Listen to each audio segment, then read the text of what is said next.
Are you a man looking for an intensive program to help you overcome your sexually addictive behaviors? Gateway to Freedom is your answer. Gateway to Freedom is a 3-day intensive workshop for men seeking to overcome sexually addictive behaviors. Whether married, single, or divorced, Gateway to Freedom will help men regain hope for a new life of purity and real contentment. The workshop is conducted by experts in the field of sexual addiction recovery. Your experts have over 35 years of combined experience. Read testimonials of workshop alumni at gatewaymen.com. Get all the info and register online at gatewaymen.com or call 1-800-49-PURITY. Hi, my name is Jonathan, and I'm the founder of the Gateway to Freedom Workshop. I want to personally invite you to be part of our next intensive, coming up October 24th through the 26th. So call us today at 1-800-49-PURITY or visit gatewaymen.com.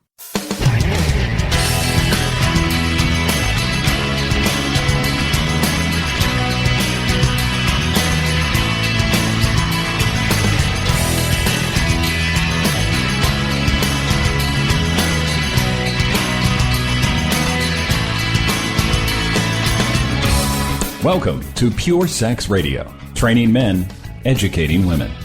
Are you ready to get real and start living each day in purity? This dynamic program is designed to educate, encourage, and equip listeners with the tools necessary for living a life of sexual purity. Pure Sex Radio brings you the best in mobile talk radio. Listen to real-life struggles, learn how to overcome lust, pornography, and sex addiction, and get serious about purity. Your hosts for Pure Sex Radio are Jonathan Doherty and Stephen Cervantes. Jonathan is the director of Be Broken Ministries and founder of the Gateway to Freedom Workshop for Men. Stephen is the founder of the Hope Counseling Center. Visit us online at puresexradio.com. And now, please welcome Jonathan and Stephen on Pure Sex Radio.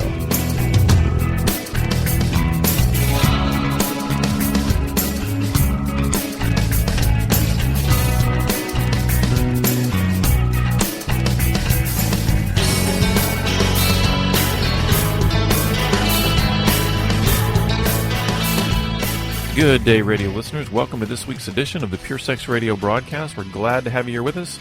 My name is Jonathan. I'm here with Stephen. Stephen, how you doing? Blessed. Thank you for asking. Good. Well, Stephen, I have I've recently written a little book, and we're going to talk about it this week. And so, yes, let me play interviewer. Sure, absolutely. If you would pass the microphone over to me, because I'm holding in my hand this really good-looking book. I think this is the best cover you've come up with, and I hope the inside is as good as the outside, because, Jonathan, you're getting better and better as you move forward. I think it's called growth, right? And so we're all on a growth mission. I hope every listener out there is recognizing that the purpose and some of the purpose in life is to not die the same. We're on a growth mission, and that's what God is calling us to. And we're going to focus on a very specific piece of this growth mission we're called to. And so what motivated you, Jonathan, to write this book called Grace-Based Recovery?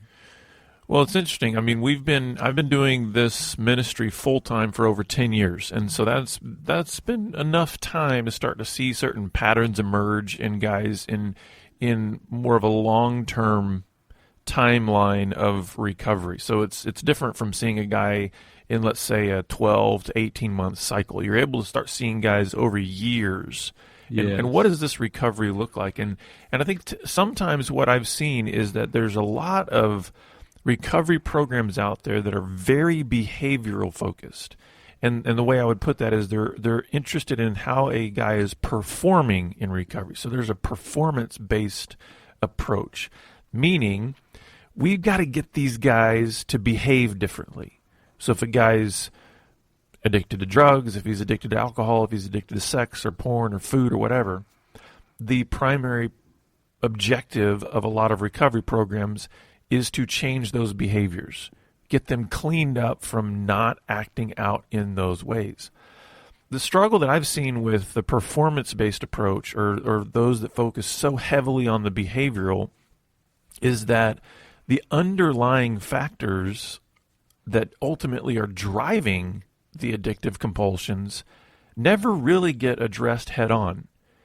Meaning, so much is focused on the behavior, which I consider sort of the surface issues, that even if a guy gets cleaned up in the sense that, okay, he's not injecting drugs, or he's not, drinking, or he's not looking at porn, there's not a real freedom, though, in his being. He hasn't really been set free from his addiction. You might consider it this way. Probably some of our listeners, maybe you've heard the term dry drunk. Mm-hmm. Yes. So there's a person who is no longer drinking, but they still have all the characteristics of an alcoholic.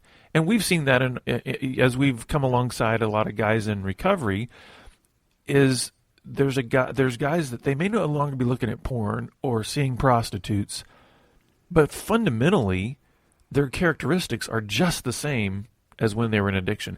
And so one of the reasons I wanted to write this book was to start to expose maybe the kind of environment where real, total, complete transformation can occur in an addict's life, not simply some behavioral changes so this guy looks like he's got it all together, but in fact, nothing fundamentally has changed. Because I do believe that performance-based recovery is just the exact same paradigm of addiction. And I kind of point this out a little bit in the book. Well, keep going on that thought. How is performance-based recovery like an addiction?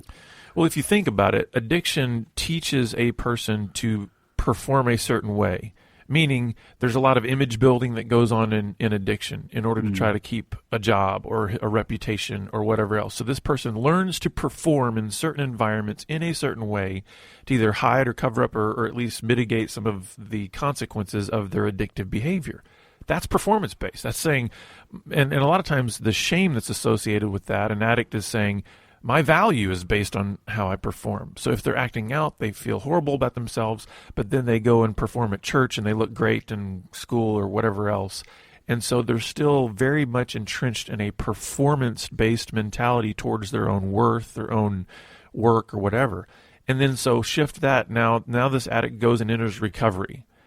And all he's told is, you've got to behave this way, which means no more drugs, no more porn, whatever. So he learns, live clean, make the right choices, act right, do the right thing, go over here, don't go over there, stay like this, don't stay like that. The way I describe it is for an addict to enter a performance-based recovery system is just trading one treadmill for another. His other treadmill was addiction and shame and all this. And he's just, he's working so hard to try to cover all that stuff up. He goes and enters a performance-based recovery system. Now he's just on another treadmill that says, I've just got to work this hard to look this other way. But you're saying he works really hard to live with porn, and it's a lot of performance, and then he's going to work really hard to live without porn, and it's a performance. It's still performance-based. It's still this guy. This is why so many guys we've seen come to us, and they've been in recovery for a while, and they're exhausted, and they're not experiencing freedom. They're not experiencing joy and peace in their lives. They're even more exhausted in their recovery than they were in their addiction, and so I believe that comes down to the difference between a performance-based system and a grace-based system. So if we're going to talk about a grace-based system, I think we need a good definition of grace so that we're all sort of working off the same page. What would you tell us about grace, or what does it mean, or how do you conceptualize this concept of grace? Well, grace, I think fundamentally, it just means there's unmerited favor. Now, in my book, I'm coming from... That went by really quick. Well, what I'm going to explain what I mean. Okay. Because in my book, I'm coming from a perspective that's saying the grace that is associated with God. Meaning, if I believe that God is our creator, and therefore He has established the way in which we are to live, the design for us. And so when I say grace, I'm associating with the grace of God, meaning that He has looked upon us and all the horrible things that we've done, all the ways in which we've rejected His design, and He said, I still love you, and I'm going to give you what you don't deserve. which is life Well, and that's freedom. a great line. I'm going to give you what you don't deserve because I'm God. Yeah, and so when the whole underlying definition of grace in the book is that God looks at us in all of our brokenness and all of our sin and all of our waywardness and rebellion and all of that, and he says, that has not actually changed how I feel about you. I love you, and I still desire to give you what you don't deserve. That's grace. That's grace. And so that is, to me, the foundation of any kind of recovery program that's really going to move a person towards total transformation, not just a few cleaned up behaviors. And then you were going to say, what does he want to give us? Well, that's just it. What he gives us, see, I believe that in all of our sin and in our brokenness, we are existing in a state of death.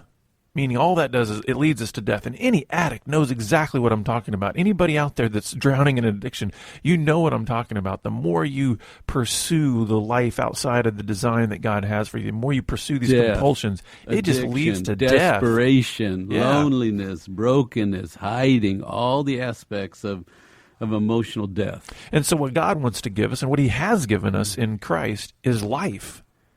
He says, I've actually traded my life for yours.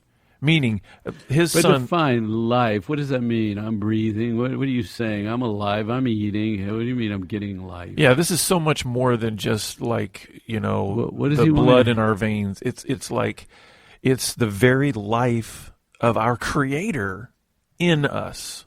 And not just in us, but thriving and free and able to move wherever he chooses. And I hear bigness in what you're saying. Oh, man, like yeah. Vision and purpose and meaning and a place. I hear big stuff in when you say that life, not just put on my shoes and socks and clean dirty clothes and have air in my lungs. Yeah, exactly. Go shave and... That's life, isn't it? No, you're saying no, the big life, the real life, the more than just eating and sleeping. And it encompasses all of who we are, body, soul, and spirit. And that's why I believe recovery, if it's only really kind of focused on this performance space, it's really only looking at the physical. It's only saying, let's address what you're doing and only get that worked out. Whereas I believe what God wants to give us and what grace affords us is a complete and total invigoration in all aspects of our life, that we are truly alive physically. There is a part of our recovery that does transform our bodies, our biology. We know this from our understanding of what occurs in the brain regarding chemicals. And so there's like a rebirth that can happen, a change that it can occur biologically. Definitely emotionally. 80% or more of addicts struggle with depression. There's a very real emotional effect that addiction has on a person. And so God gives us, through grace, he gives us this way to transform where we can experience joy and peace, and that's so much different than depression. And then there's the spiritual aspect, of course. I often have alluded to my addiction as feeling as if my spirit was being suffocated, like somebody was strangling me spiritually. And it's like what God has done in recovery is he's given me a whole new way to see life, that I don't see life the way I did through the grid of lust and porn and those kind of things. How exciting. When you're saying this, grace is the doorway into all of this. I would say not only the doorway, it's the foundation. Yeah, that's right. Yeah. Christ is the doorway, probably. And so look, we don't get everything just right on this program, okay? So well, I'm definitely known for switching my analogies midstream. So I hope that the spirit of the program is grace, and that you realize it's just a couple of guys talking here trying to figure out life. So we sound really good, write books, and sound smart. We're two guys trying to figure out life and recognize that what you were going to say, Christ is the way, right? Mm-hmm. But the foundation is grace. Yeah. It's this undeserved favor. And that's something, the other thing, the difference between a grace-based recovery approach and performance-based recovery approach is when a person enters into a performance-based recovery approach, the weight of their transformation is still on their shoulders. This is why they grow so weary. They're like, okay, so I come into this program. I have proven that I cannot manage my own life, but you're telling me I got to suck it up and do better. Oh, try harder, work harder. I'm already tired. I mean, the exhaustion, the defeat that does. This is why so many guys, they fizzle out.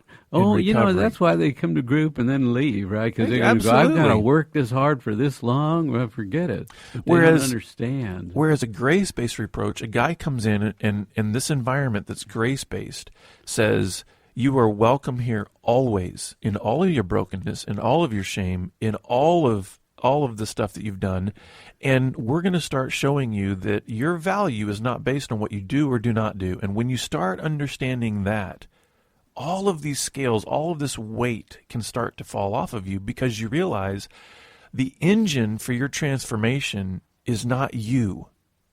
It's something that you've been given by God that you didn't even deserve, but he said, I love you that much. I want to give you life. I want to give it to you abundantly. I want to give you joy. I want to give you peace. I want to give you all my kindness and goodness. And that makes me want to sign up. Yeah. Oh no, we're already in the program. Yeah. But it's exciting when we are reminded of this. And I'm glad you wrote this book to encourage others. It's called Grace-Based Recovery. And Jonathan's going to tell you more about how to get a copy as we go forward. But I wanted to play off these words, unmerited favor. And I guess I want you to speak to the people out there that don't know that. I want you to be Jesus on the microphone. I want me to be Jesus on the microphone. And what does that sound like? Because those are words that play in my head. But just bless me for a moment, would you?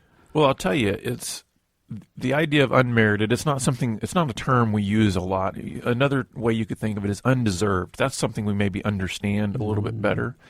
And that's very difficult, I think, for us to grasp in our culture and in our world. The idea that somebody would give a broken, addicted, rebellious, angry, depressed person anything of value and good. Because we have this internal. So say it. Say what you just said, because it's so powerful.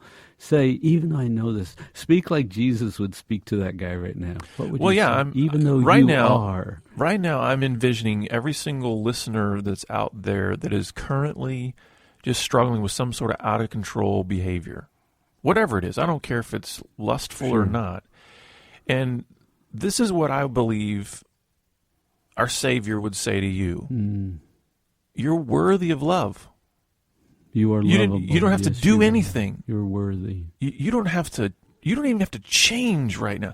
There's nothing right now just receive that could prevent me from giving you love. Because that's who I am. And so you're worthy of love.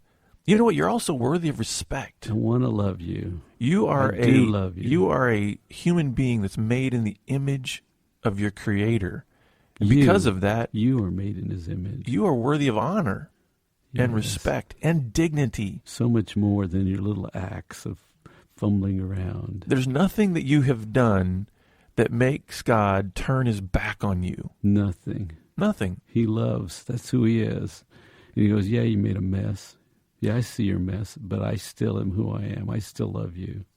And so I think that's the idea of unmerited. I think when we get down to it, we just keep thinking, I have to do something to earn my keep, to earn my value.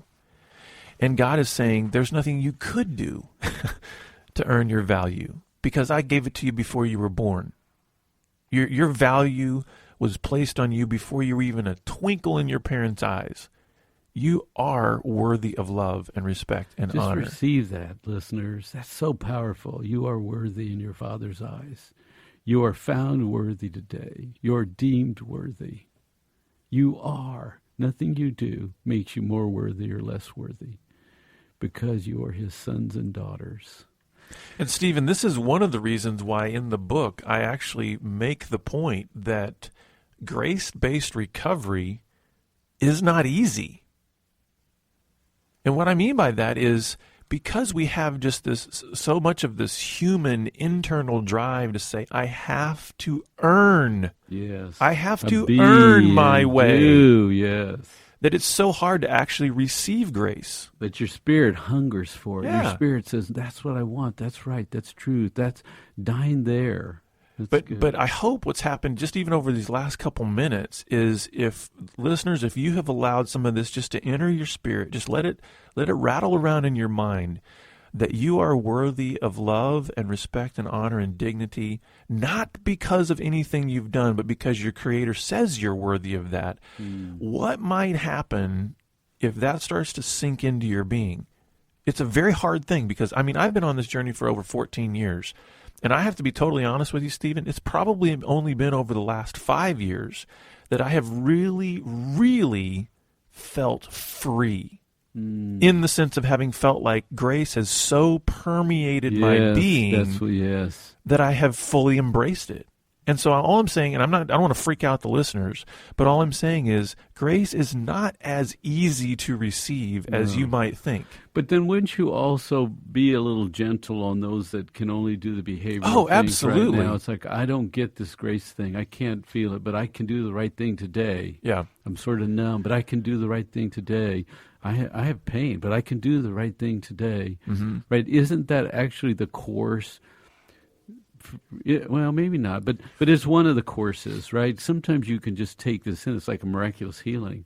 But oftentimes we see addicts that have drugged themselves in. They have to sort of, with God's help, drag themselves out of difficulty. And this is one of the things that I hope will come out of the book is people will realize this is what we are moving toward, is a grace-based environment.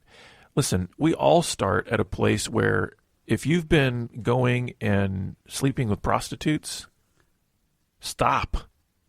You do. You just got to stop. That is some. There is a. I'm not anti-behavioral change.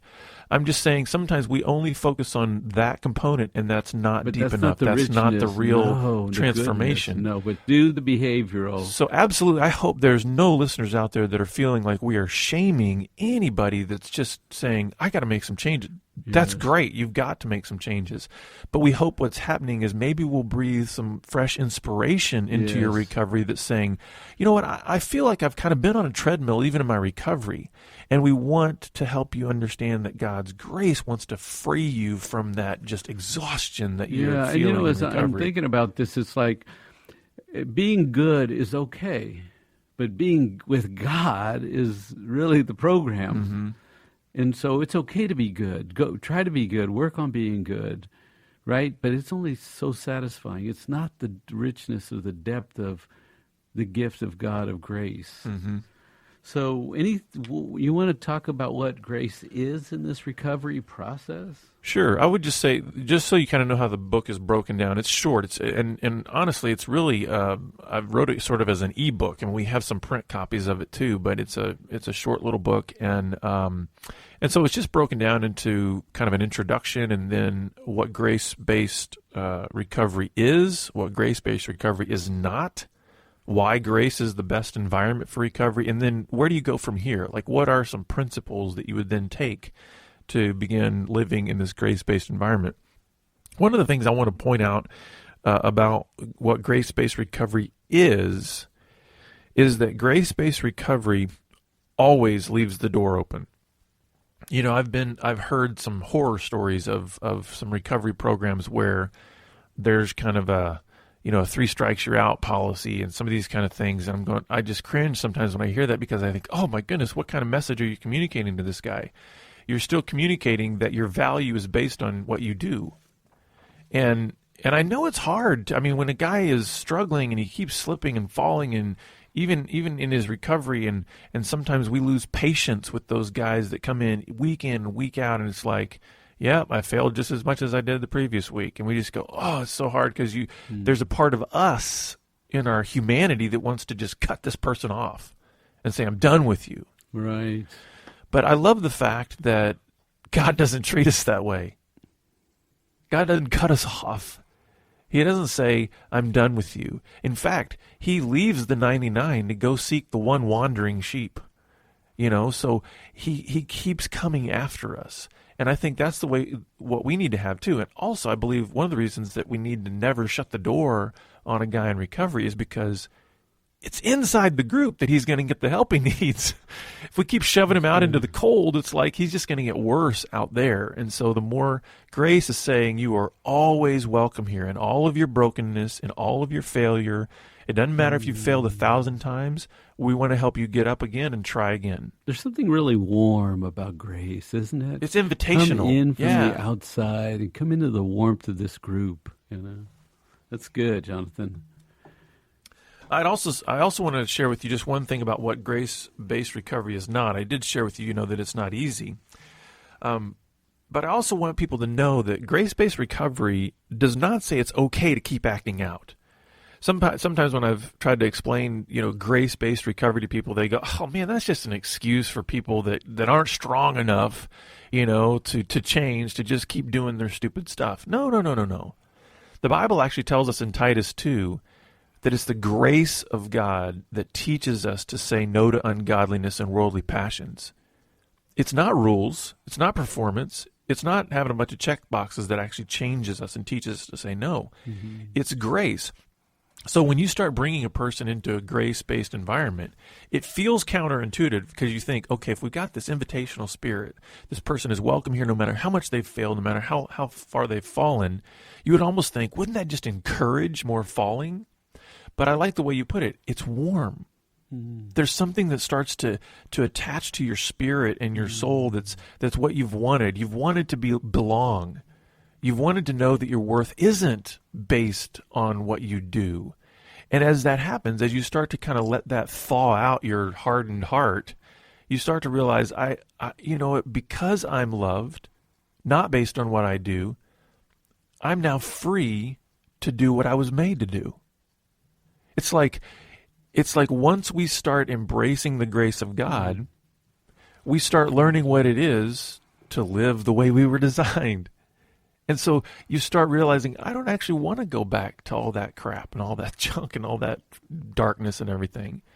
Now, again, there's a process here. It takes time. I'm just kind of jamming it all into... Right. But I'm thinking the word freedom, right? To be free, to live free, to sort of walk in how you were designed without the burden or the heaviness or the confusion or the loss. Or the fear. Yeah. We see so many guys that they're so gripped with fear in their recovery because it's all their value is based on their performance. They get locked into fear. Some of them even develop anxiety disorders because of it. So they're just going from one prison to another. And what I believe grace does is if we allow these guys to continue to work through and struggle through their issues, understanding and continuing to tell them your value is based on the Word of God. He says you're loved. He says you are worthy of love. Wow. Sorry, I'm flashing back to the little coupon book we did in a previous show. But one of the coupon gifts would be, give me grace. Could you give me grace today? Could you just give me that acceptance? And I messed up, and I mess up a lot, but could you give me grace? What a wonderful thing for one person to give it to another. When we get it from our Father, for us to be able to give it to another that's struggling.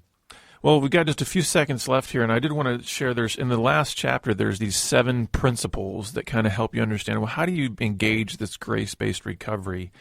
And one of them that I want to point out that hopefully will kind of weave into what we're talking about here is that persistence will pay off eventually. And so the key, I believe, to a grace-based recovery being effective is that you persist in it. It's so easy to want to latch on to at certain points. Well, let me just go start working harder. Let me go start performing well.